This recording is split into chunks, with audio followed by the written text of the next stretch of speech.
Right, as you can tell right now, probably I'm very nervous at this moment because I'm only a doctor.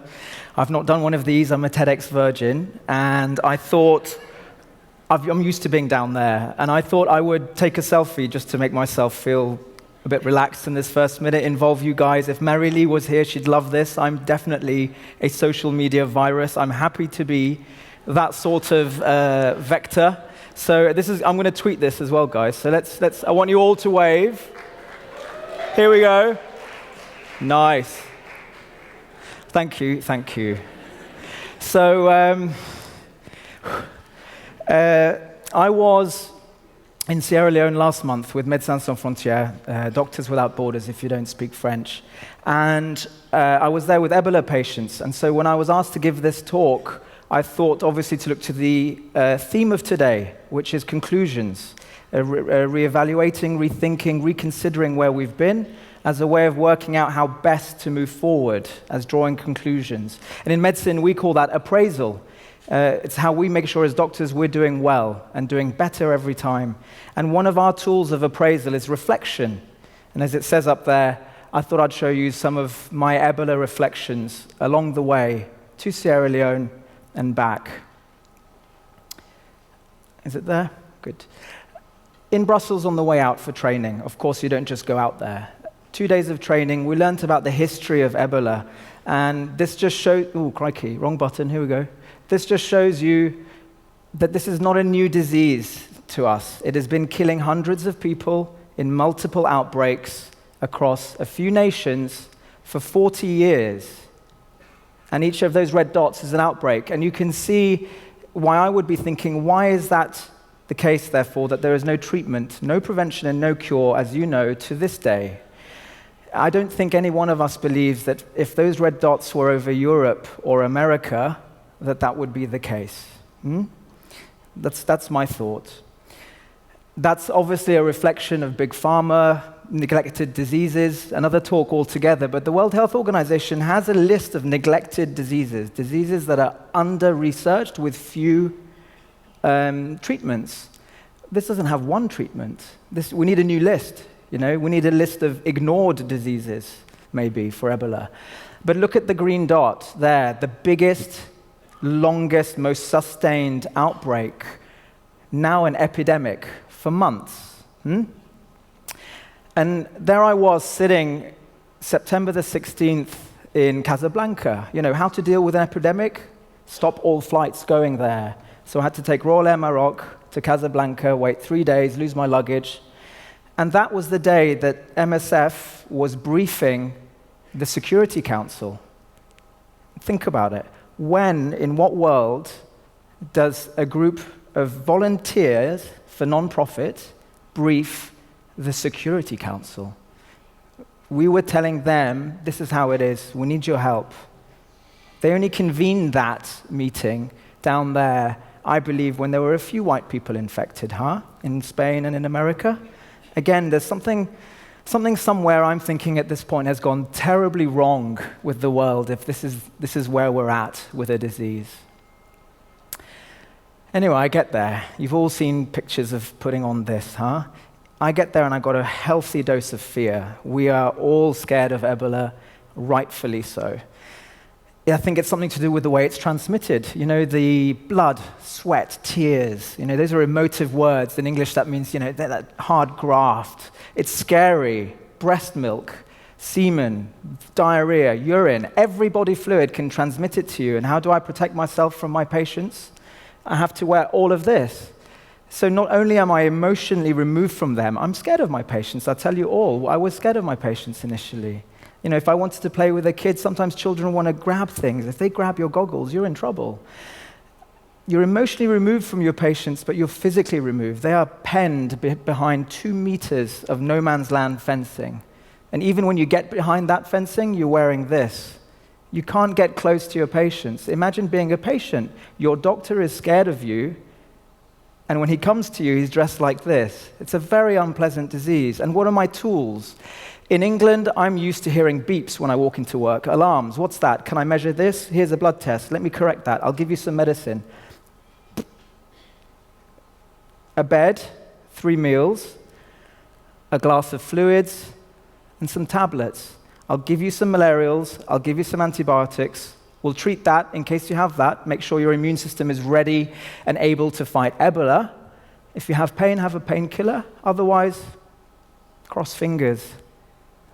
That's not nice for a patient. I'm scared of them. I'm removed from them. They're penned in. And when I get to them, I say, you've got a 60% chance of dying, and I can do nothing about it for you. Difficult disease, very difficult disease. I don't know if that comes up very well. Difficult disease in difficult circumstances, ladies and gentlemen. What you're seeing here, part of my job, this is me, is opening ambulance doors when they arrive. And we'll just quickly talk about the fact that ambulances in Sierra Leone, this one had to drive 10 hours across the whole country, because at that time there were only 2 treatment centers, now there are 3. The world's coming. This ambulance has driven 10 hours across the country, and we expect dead bodies in the ambulance because it is a horrible, horrible journey, and it's a horrid disease, and it kills 6 out of 10. We expect it. I opened the door, and this woman in red, she was a woman, was dead. She looked to be the age of my sister, and I was horrified. She's clearly died an agonizing, wretched, painful death on the floor of this ambulance in front of strangers. In there, I want to point out, are 2 alive patients who have watched this death. She is so overwhelmed by virus, she is now a biohazard. Despite what I'm wearing, and it's our training against all human decency, if she rolled out and fell to the ground then, I would be forced to let her drop like a sack.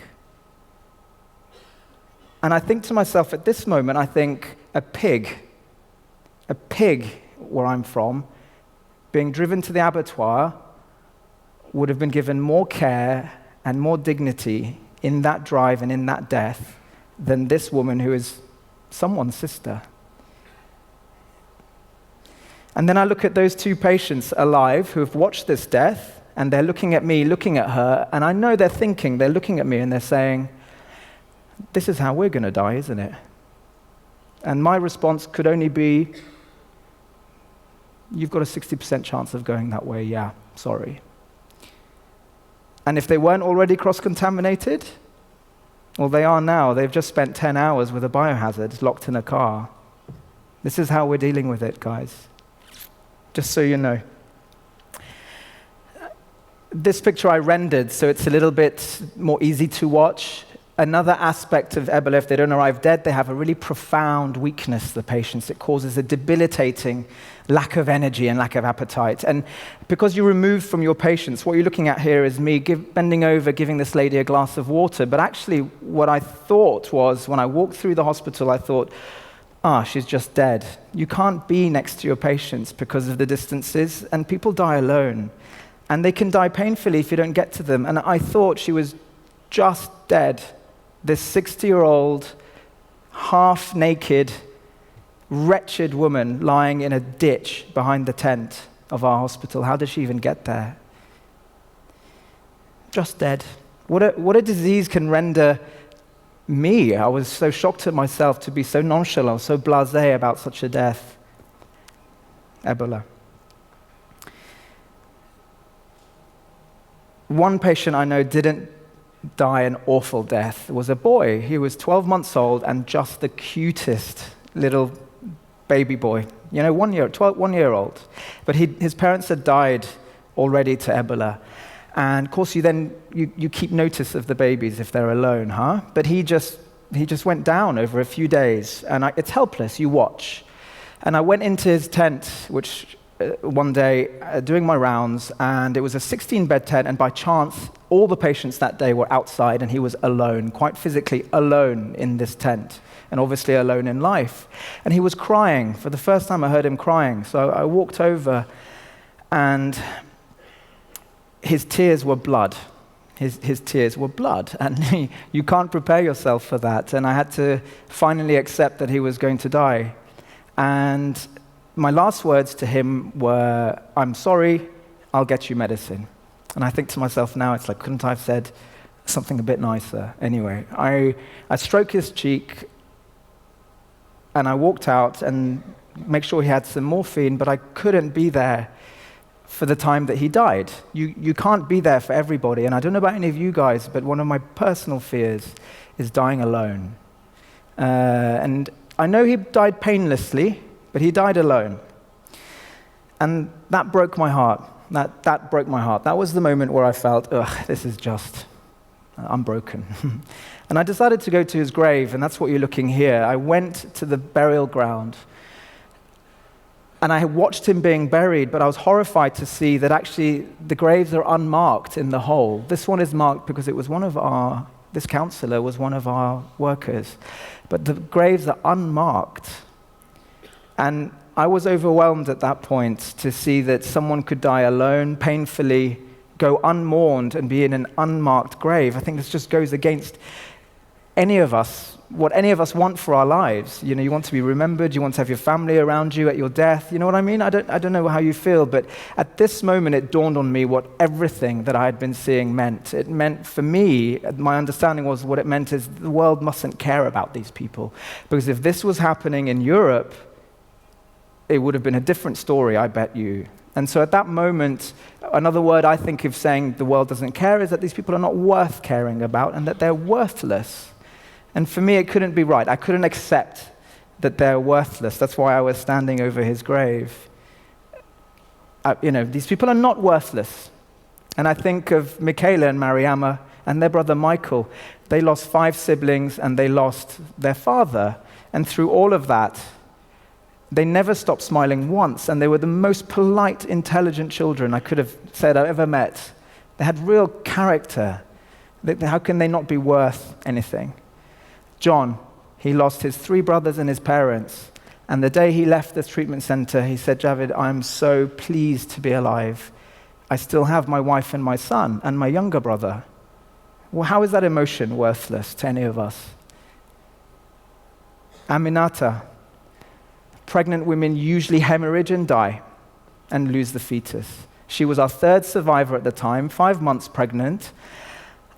I was glad to be able to deliver her of her dead fetus. No fetus has ever survived Ebola infection in pregnancy. With Ruth, our midwife. And she turned to me afterwards and she said, Javid, I'm so pleased I lost that baby. And I was absolutely shocked that a woman would say that about her child, her pregnancy. And she said, I've been through too much with this. I'm too weak. I couldn't have it. And you think to yourself, God, look at that vulnerable, powerful emotion from a person. She's not worthless. Selfie, get it? Hey, it hasn't happened if you don't have a selfie, come on. Back to it though, really. They're not worthless. All those numbers, 4,951 dead at the last count, and they're the ones we have counted, which is a fraction of the lot. They're all people with emotions and characters and hopes and family. They're not worthless. These people are certainly not worthless. I went for 4 weeks. They've been there since the beginning, and they'll be there to the end if they don't die. Margaret died, our nurse, 2 weeks ago. Santos has just cleared the virus. Emilia, Ibrahim, Karimu, sacrificing their lives, displaying courage. They're ostracized by their family. They've had to move out of their houses, the majority of them. Their children are bullied at school for working with us. Their friends don't call them anymore. Sacrifice, courage, bravery. I think Keith was talking about that 4 or 5 days ago, November the 11th. All those that sacrificed their lives are worth remembering. I understand that. That is absolutely true. Why are they not afforded this level of care? They're not worthless. This was taken on my last day, and of course I got home. But it wasn't quite over for me, because 21 days of incubation, 21 days in which to think and digest. And I might add 21 days not a threat to anybody in the public. So can we not have an American style, please, reaction to returning healthcare workers? Can I just put that in there? That's another talk. But I had a long time to think, and I got it. For me, I think Ebola shows us the product of what I call our couldn't care less indifference. From the history right through to this outbreak, this is the product of our couldn't care less indifference to them, not us, them. Total inhuman suffering. So for me, and I'm going to draw on the words of today, I think it's really time to rethink our mistakes. It's definitely time to reconsider our achievements, or lack of them, here. And so that's why I'm here, because I wanted you to see this, so that you can recall, all of you, recall these worst moments of humanity. Truly horrible. And with that emotion, count your blessings, because you are privileged, but then come to a resolution. In your own way, somehow, I'm calling you all. Don't let this happen to anybody ever again, please, for any reason. That's it. Thank you.